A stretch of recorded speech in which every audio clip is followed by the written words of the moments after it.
3 days after the unrest, the uproar from the Australia Day protests in Canberra is getting louder. Tony Abbott's ratcheting up demands for a full federal police investigation. The Prime Minister's adamant only one of her staff was involved in tipping off protesters, but Mr Abbott isn't convinced. He says it's unthinkable police wouldn't look into what he calls the most serious breach in political security for 30 years. Here's political correspondent Greg Jennett. In the Asian Century in downtown Melbourne, they're showing the way to celebrate diversity peacefully at the dawn of a new year.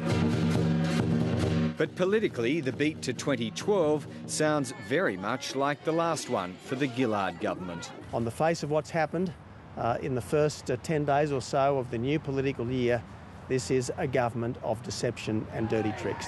Shame! Shame!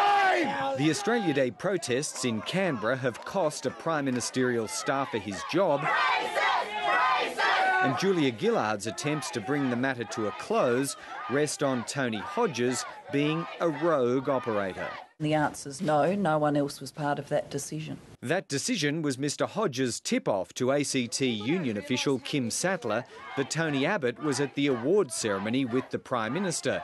Ms Sattler's made contradictory statements about her involvement, but admits she did pass on information to tent embassy organisers about Mr Abbott. I think this is one of the reasons why there needs to be a full investigation of this. Mr Hodges confessed to his bosses on the evening of Australia Day, but it took them more than 12 hours to tell the Prime Minister. My staff had been working to make sure that they could give me a complete factual brief. This is the most serious security breach involving our nation's top leaders since the 1970s. We need to know who knew what when, and exactly who said what when.